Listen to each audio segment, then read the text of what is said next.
Olá, eu sou Milena Mendes, sou engenheira agrônoma e faço parte da equipe de ATE do projeto Bahia Produtiva pelo SEDASB. Estamos aqui hoje na Universidade Estadual do Sudoeste da Bahia, em Vitória da Conquista, para mais uma videoaula. E nosso tema de hoje são sobre os sistemas produtivos de hortaliças. E para isso teremos uma convidada, a professora Gisele Rodrigues, que vai estar trazendo algumas informações, algumas orientações, para que você possa estar aí melhorando a sua produção. Vamos lá?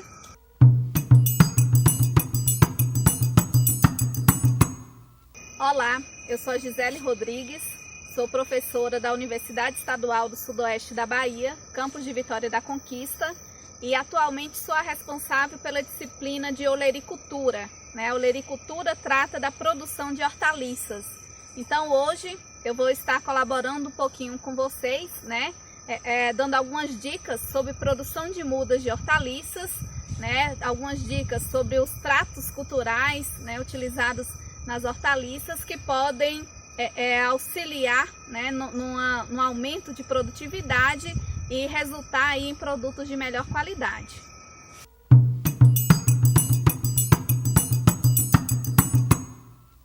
Estamos agora no campo experimental da disciplina de horticultura da professora Gisele, e aqui ela vai falar um pouco para a gente como que a gente vai preparar essa muda. A gente já vem trabalhando com o preparo de substrato e para produzir a muda de hortaliça que você for levar para o campo. A gente está aqui hoje com um exemplo do alface, Gisele, mas esse processo que a gente vai fazer aqui são para outras também hortaliças. Então, fala um pouquinho para a gente, Gisele, quais os cuidados que a gente tem que estar tendo nesse momento de produzir a muda.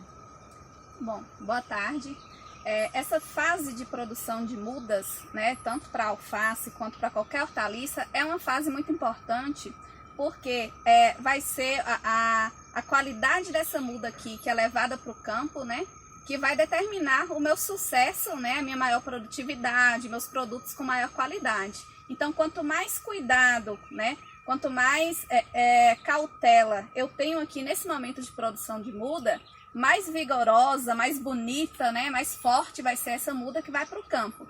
Por isso que a gente precisa ter aí uma série de cuidados, e agora a gente vai dar um pouquinho, um pouquinho de dicas, algumas dicas para facilitar no momento de produção de mudas, tá? Então, para produzir mudas de hortaliças, o recomendado, é que a gente produza essas mudas, principalmente quando a gente fala de alface, que a gente produz essas mudas em bandejas, tá? Mas eu sei que muitas vezes a gente não tem acesso à bandeja, Às vezes, pelo fato de ser um pouco cara ou de não ter ali disponível no mercado, acaba levando o custo de produção. Então, a gente pode utilizar alguns materiais alternativos, e eu trouxe o exemplo aqui, de uma bandejinha dessas que vem com ovo, que a gente também pode utilizar, como alternativo, um material alternativo para produzir a nossa muda, tá? E que muitas vezes esse material seja jogado fora, Giz? Então, é uma forma de aproveitar e você ter a muda aí pronta com esse material. Justamente. Então, a gente tem essas opções no mercado, de bandejinha de isopor, de bandejas plásticas, Mas também é interessante que a gente utilize materiais que iriam, como a Milena falou, ser descartados.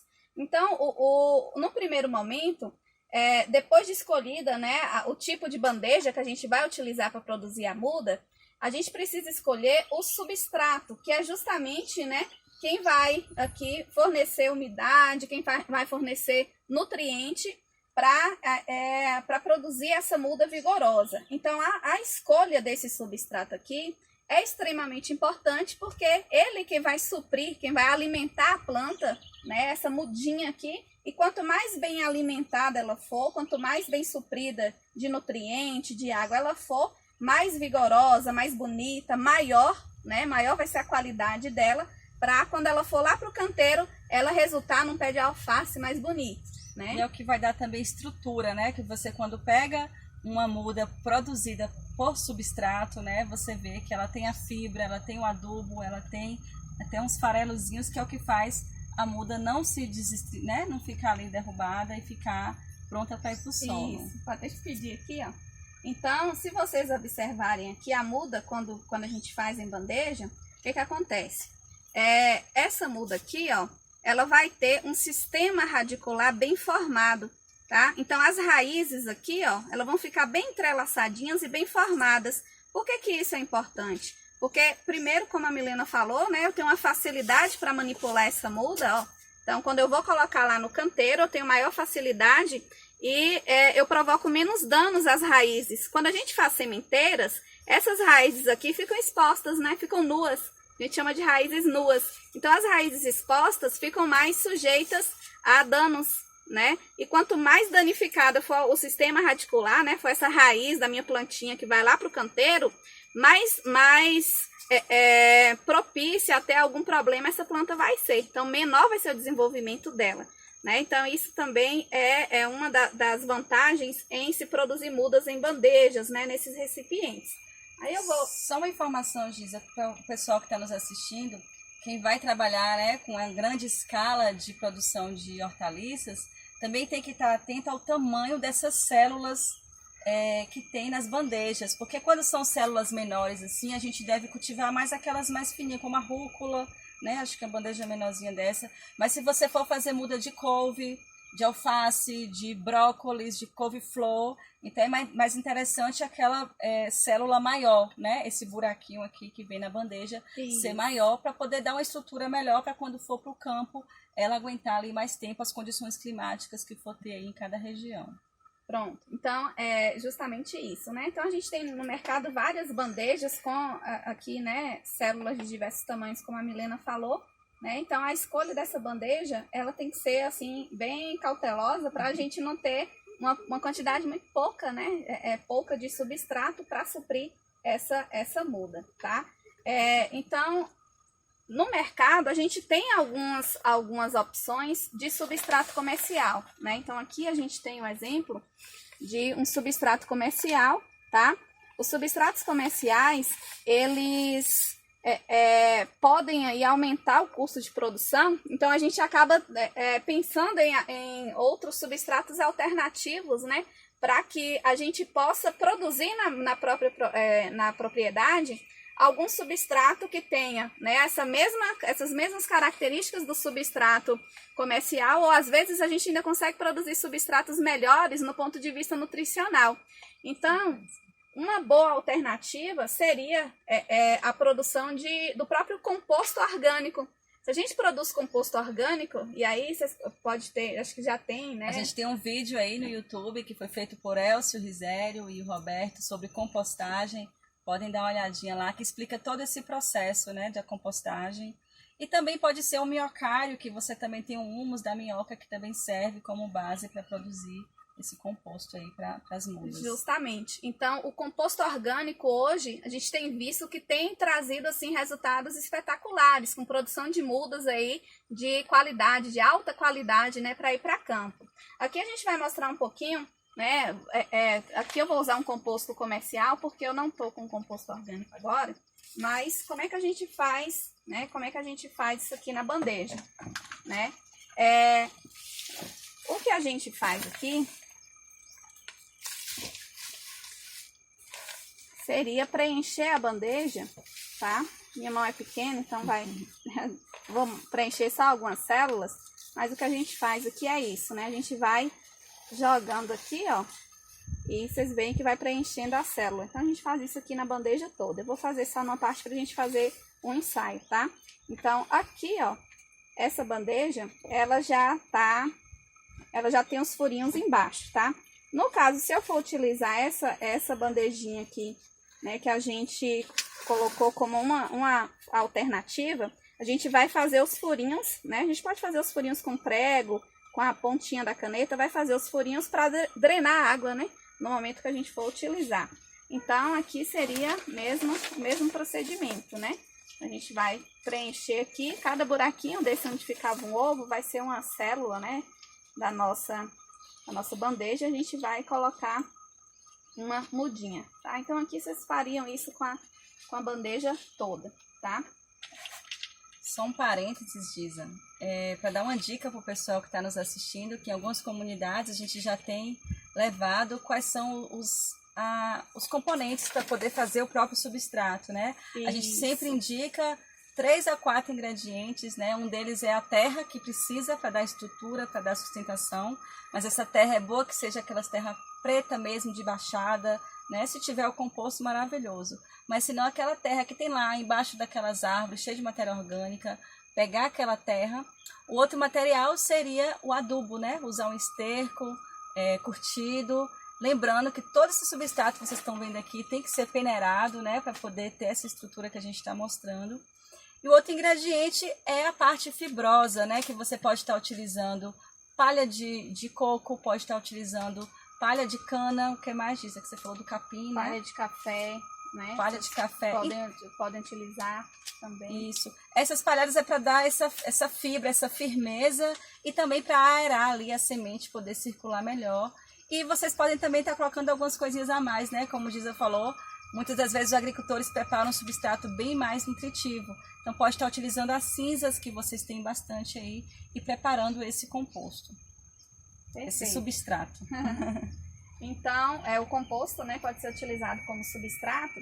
E aí, quando a gente vai fazer a semeadura, porque a gente precisa, aqui tá baixando um pouquinho, a gente precisa ter muita cautela em relação à profundidade de semeadura, que é um outro detalhe que às vezes passa batido, né?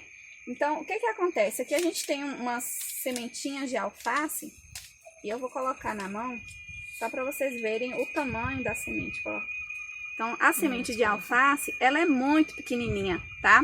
Então, imagine uma semente dessa pequenininha e a gente enterrar numa profundidade muito grande. Ela acaba tendo muita dificuldade para germinar e aparecer aqui, né? Emergir, aparecer aqui acima do solo. Então, o que que a gente precisa fazer?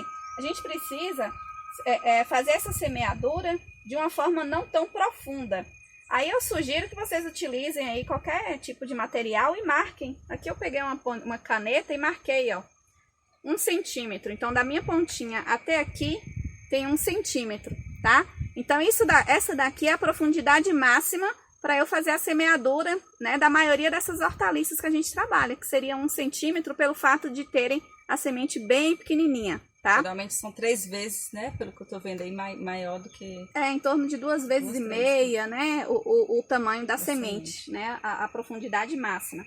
Então, o que que eu faço aqui quando eu vou para campo, né? Eu pego aqui, veja a minha marcaçãozinha aqui, ó, faço um buraquinho no meu substrato, né, obedecendo a marcação, e vou fazendo isso, né, em todas as células que eu vou fazer semeadura. Né? Depois eu vou passar a ter uma dica de alguns instrumentozinhos que a gente pode fazer, né, artesanais, que acabam facilitando o processo. Então, fiz aqui, né, o berço para a semeadura. Como a gente trabalha aqui com semente, e essa sementinha que a gente está aqui na mão, ela tem uma germinação muito boa. Então, não tem necessidade de eu colocar muitas sementes numa célula só, né, num espaçozinho desse só. Então, o que que eu faço? Eu coloco aqui, ó, 2 sementinhas, tá? Então, eu pego 2 sementinhas, coloquei aqui, né, no espaço. E vou tampar aqui, né, com o substrato, vou cobrir com o substrato e assim por diante. Às vezes, como a semente é muito pequenininha, tem hora que a gente tá fazendo a semeadura e cai 3 sementes, né? Aí não tem problema. Depois, quando ela começar a germinar, a gente vai para uma fase chamada de desbaste, né? A gente vai retirar aí essas sementinhas que ficaram a mais. Então, fiz a semeadura em toda a minha bandeja. Depois que eu fiz a semeadura, daí eu vou deixar essas sementes aqui. Aí eu vou molhar, tá? Uma coisa que a gente precisa ter cuidado quando a gente vai molhar, principalmente nessa fase aqui, as bandejas, é que o regador tenha esse chuveirinho, né? Para que eu tenha aqui gotinhas bem pequenininhas, né? Bem fininhas. Porque se eu colocar um jato de água muito forte, essa semente é bem pequenininha, muito leve, né? Pode até sair, né? Acaba saindo, justamente. Pode inclusive sair, né? Então eu preciso ter uma cautela muito grande. Então a gente normalmente faz a molhação, né? A gente faz a molhação com bastante cuidado. Lembrando que aqui é só um exemplo, né? Quando começa a fazer, né, Giz, rapidinho aí, já toma um aqui jeito. ficou meu bagunçado, porque também a gente não distribuiu, né, ao longo de toda a bandeja. Mas aqui, ó, depois, dá uma ajeitadinha aqui, ela vai descendo um pouquinho a água, a gente vai molhando. Depois, o interessante é que a gente empilhe, se eu tiver duas bandejas, eu empilho, né, coloco uma bandeja sobre a outra, eu coloco uma cobertura aqui com a lona, durante aí cerca de 2, 3 dias e vou olhando, para quando a germinação começou a acontecer, eu retiro, né, essa bandejinha de cima. E isso é justamente porque esses substratos, eles são muito leves. Então, se eu deixo assim, em uma área que venta muito, né, o substrato já é leve, a semente é levinha, então o próprio vento vai estar perdido. Vai estar atrapalhando aqui e vai estar perdendo muita umidade também. Então, seria mesmo colocar uma bandeja sobre a outra, né? Ou cobrir com uma lona aqui. Aí vocês têm que ficar só observando, né? Começou a germinar, retira a bandeja, né? Porque senão a bandeja vai ser um obstáculo para a sementinha, né? Para a planta começar a crescer, tá? Então, passar dessa fase aqui de profundidade adequada de semeadura, né? De início de germinação, que ela começa a acontecer aqui na alface em torno, depende da temperatura, mas em torno do 3º, 4º dia, ela já começa a germinar, tá? Só uma dica aqui para quem está nos assistindo é a questão da semente. Qual semente eu posso estar utilizando, né, de hortaliças nesse momento de produção de mudas? Então, como a gente já tem um trabalho muito conhecido no SEDASB, a gente tem prezado muito pela questão das sementes crioulas, aquela que vem passando de geração em geração. Mas a gente sabe, Gisa, que as sementes das hortaliças muito poucas pessoas fazem, né? Às vezes deixar ali separado, né, um canteiro só para poder pegar a semente do alface, né, uma semente de das hortaliças folhosas, né, que o pessoal já tem o costume de fazer. Mas se não buscar aqueles pacotinhos que tem lá, produção orgânica, né, semente livre de agrotóxicos. Por quê? É o momento que você... É a semente que começa tudo, né? É a partir da semente que você vai ter um alface vigoroso, vai ter uma couve, um brócolis, né? Uma ora pronobis que a gente vem trabalhando aí a partir das estacas. Mas lembrando que é a partir dessa semente que você vai ter uma boa produção de qualidade e livre de venenos. Então, procure uma semente aí sem veneno e orgânicas que vocês encontram. Aí tem várias marcas no mercado. E também tem muitos agricultores que já fazem essa separação dessas sementes. Semente, né? Perfeito. Bom, então, depois de germinar, né, aí tem uma fase muito importante, né, tanto na alface, quando a gente faz semeadura aqui em bandeja, quando a gente vai fazer uma semeadura direta, uma fase muito importante é a fase de desbaste. Então, como vocês viram, a gente colocou 2 sementes em cada célula daquela. E por vezes, como a semente é pequena, às vezes ainda caiu 3, 4 sementes, a gente nem percebeu. Então, imagine, aqui, ó, eu tenho um exemplo, eu tenho nessa célula, um exemplo aqui bem típico. Olha, aqui eu tenho 1, 2, 3, 4, 5, eu tenho 6 plantinhas numa célula só. Esse derramou a mão. Se vocês observarem aqui, ó, uma plantinha foi inibindo o crescimento da outra, né? Então, umas aqui acabaram nem crescendo tanto, essas aqui cresceram, mas se a gente comparar aqui com o crescimento dessas, onde ficou uma só por célula, né? Então, dá pra gente ver a diferença. O que é que faltou aqui? Olha, faltou, quando chegar lá no 12º dia, a gente fazer o desbaste. O que é o desbaste? O desbaste é eu chegar nessa célula aqui, observar quais são, né? Nesse caso aqui tem várias mudas, né? Mas se eu fizer a semeadura com 2, 3, quais são as plantinhas que estão mais vigorosas, quais as que estão menos? Nesse caso aqui eu vou tirar essas pequenininhas, ó, porque eu preciso dar espaço para a outra crescer. Se eu tiver umas 3 plantas vigorosas e ainda estiver no início, lá no 12º dia, por exemplo, eu posso inclusive aguardar mais uns dias e deixar essas 3 lá para ver depois quem é a que vai ficar maior, a que vai ficar mais bonita. E no final, eu tenho que deixar uma mudinha por célula, tá? Então, quando eu deixo uma mudinha por célula, aí essa muda vai começar a se desenvolver mais, que foi a que a Milena estava mostrando aqui, ó. Então, eu vou ter um desenvolvimento melhor. Por quê? Porque aqui ela não vai ter concorrente, né? Não vai ter uma outra planta ao lado tentando sugar também os nutrientes daquela célula que é tão pequenininha, né? Tem pouco nutriente aqui, então para as duas disputarem, acaba ficando, né? As duas pequenas e nenhuma cresce. Então é uma fase bem importante, essa fase que a gente chama de desbaste, que é escolher a melhor mudinha, a mudinha mais bonita e deixar a partir daquele momento ali, do 12º, 13º dia, até em torno dos 25 dias, que é mais ou menos o tempo que ela fica já, né, pronta para ir para campo. Então, deixar ela sugando os nutrientes daquele substrato sozinha. Aí ela já não vai ter mais competição.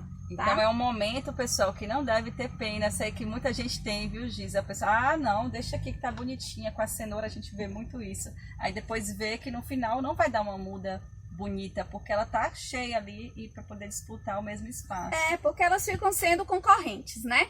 Então, o espaço já é pouco. Quando eu tenho mais de uma mudinha, uma vai concorrer com a outra por água, vai concorrer por alimento, né? Então, o alimento que seria para uma só crescer e ficar bonita e vigorosa, acaba tendo que ser dividida para duas, né? Então, acaba diminuindo aí o tamanho, né? E pode estar pegando essas mudinhas, pessoal, que vocês estão tirando, colocando no canteiro, colocando na compostagem, uma maneira de não jogar fora. Pode também tentar aproveitar aqui, né? Isso. O que não é interessante... Inclusive pode comer.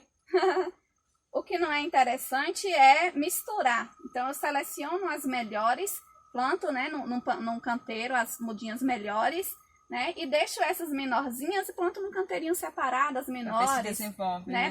Pra ver se elas desenvolvem. Muitas vezes, né, se o canteiro for um canteiro bem feito, bem adubado, ela ainda consegue dar uma planta vigorosa, né? Não tão vigorosa quanto as mudinhas que foram maiores para o campo.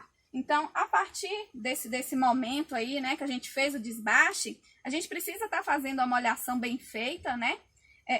Se a gente estiver em períodos muito quentes, o que não é interessante é a gente querer molhar uma vez só no dia e encharcar a bandeja, né? Então, o interessante é que a gente molhe, regue, né?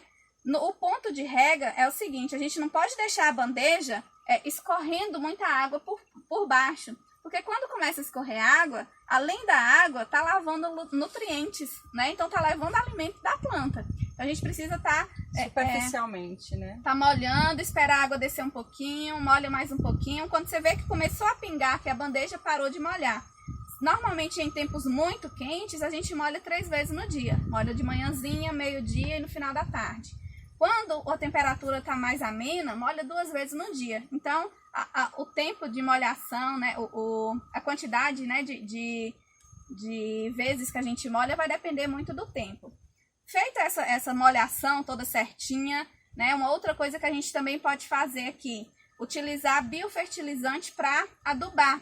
Né? Eu não sei se vocês já fizeram algum vídeo sobre biofertilizante, mas se não fizeram, seria até uma sugestão, sim, né? Sim. Biofertilizante também, né, seria uma boa opção para estar pulverizando aqui, né, nessas mudas semanalmente. Então a gente faz pulverização com biofertilizante uma vez na semana e ela responde. Por quê? Porque biofertilizante tem uma boa quantidade de nutrientes. No biofertilizante, chama de bio porque tem micro-organismos. Então, uma planta que recebe esses biofertilizantes, além de estar recebendo nutrientes, ela está recebendo micro-organismos bons, né? Esses micro-organismos bons vão fazer o quê? Eles vão agir e ajudar a planta quando tiver micro-organismos ruins, né? Aqueles micro-organismos que causam doença na planta. A gente trabalha muito com o biogel, né, pessoal? Então, a gente pode estar pegando aquele biogel que é feito à base de esterco, com água, e aí o pessoal vai incrementando, né? Colocando cinzas, alimentando é um banco de micro-organismos vivos. E é o que você falou. A gente indica esse biogel não apenas para hortaliças, mas para todas as outras culturas, seja café, seja mandioca, seja palma. Então, é uma boa sugestão para vocês usarem também aqui no meio das hortaliças.